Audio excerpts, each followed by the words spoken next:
The last few days in the Resident Evil community have been pretty crazy.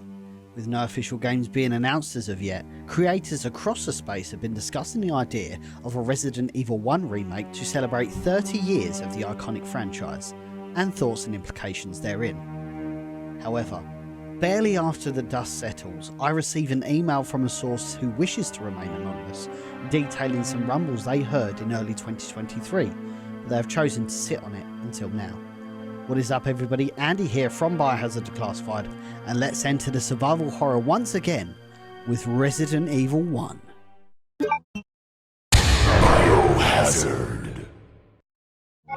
It probably goes without saying, but as with any rumour video, there are always A, open to interpretation, B, plans constantly changing internally, and of course, C, the chance of it being completely fictitious. Please manage your own expectations of what you take away from this video today.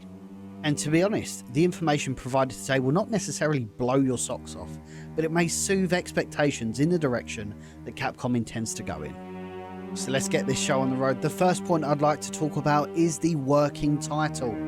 It will be Resident Evil 1 or Biohazard RE1.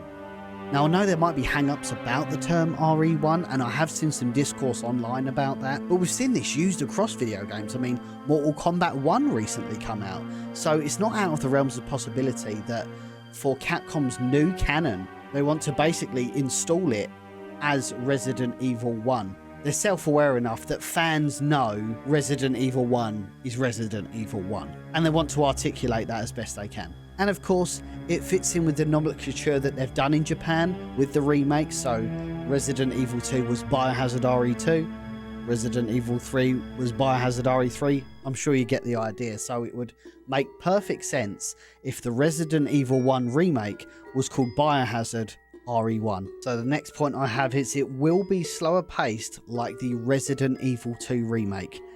I think a lot of people liked the Resident Evil 2 remake atmosphere. It kind of built on what they achieved in the original 1998 version, but kind of turned it up to 11. It was dark, it was gritty, it was slow paced. And I think they intend to replicate that, or at least use that as a datum for Resident Evil 1 remake.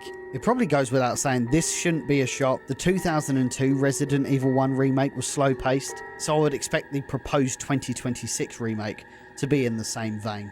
So more of a technical point here, but we've got each zombie will have their own unique model due to the small number of enemies that are within the game. That makes eminent sense. It's not going to be like it was before where they were technologically limited, like the original and in the 2002 remake. So at least every zombie that you encounter within the mansion, within the labs, within the guardhouse, they're all going to be an individual model. And to be honest, technologically we are there. There aren't a huge amount of enemies in the original Resident Evil and the remake, so this just makes sense to me. So the next point's really interesting. So the note that I have here is that more bullets are going to be required to take out RE1 zombies than RE2 remake. It's quoted as bullet sponges.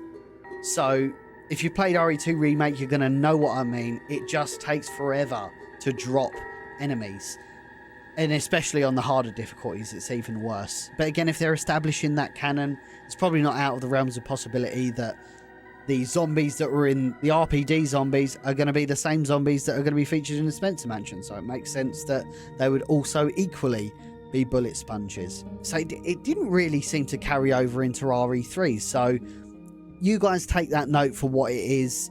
Do you like it? Do you hate it? Let me know. I, for one, not a fan of bullet sponge zombies. This leads me perfectly into my next point. Crimson Heads will be returning. Now, this is a hot topic. I've been talking about this on streams. I've been talking about it in the comments section. People are split if they want to see Crimson Heads return, or at least in the manner that they were in the original. I for one, would love to see Crimson Heads return, but maybe we do away with the lighter feature of burning the bodies, because it was just never replicated in any other Resident Evil, so it did kind of become a bit anachronistic, to be honest. Maybe what they do is if you kill an enemy, they won't come back, but if you leave an enemy and you keep dodging them, or you keep trying to do a speed run, and you come back to the mansion, maybe they've reanimated. Or quite simply, it's a brand new enemy when you return back to the mansion. That also makes sense. But what do you think? Do you want Crimson Heads to return? Let us know in the comment section. So the next point we have here is that RE1 Law will be explored further. Obviously, this makes perfect sense. How many games have come out since the 2002 remake of Resident Evil? Many, many. And that doesn't count the brand new remake canon that we're on now. I'm sure there are contradictions all over the place. I'm sure Capcom, if they do undertake a 2026 remake of Resident Evil, they will look to fill in some gaps and maybe provide additional lore that they've learned since then. Makes total sense to me. How this will be achieved is to be seen. Will we see more diary entries like the Keeper's Diary? I would love to see more content like that. Maybe we get some more body cams like we had in Resident Evil Remake, where we famously saw Kenneth's in the lab. Maybe we get more body cams, more tapes around the mansion in the vein of Resident Evil 7. I can see that happening as well. So this may polarize people, but it shouldn't be a shock to fans of the remake Resident Evil games on the RE engine. But a different third-person camera will be used, slower pace again, and what I'm anticipating they mean by this is third person over the shoulder. So long gone are the days of fixed camera angles. No doubt if it comes out we'll get a modification down the line like we've had with Resident Evil 2 Remake. But yes, goes without saying, the precedent that's been set now for Resident Evil remakes on the RE engine is everything is over the shoulder. But did you guys honestly want to see Resident Evil in a fixed camera angle again? I'd really love to know, because I know this is a specifically polarizing choice, especially with the remakes. And again, another Capcom contradiction is first person is clearly not on the table again.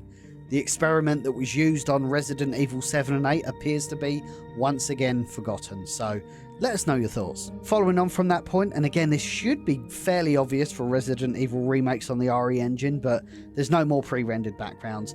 Everything's going to be nicely rendered in the RE engine. Each room will load up background assets, and the rest of the assets will load in when the doors are opened.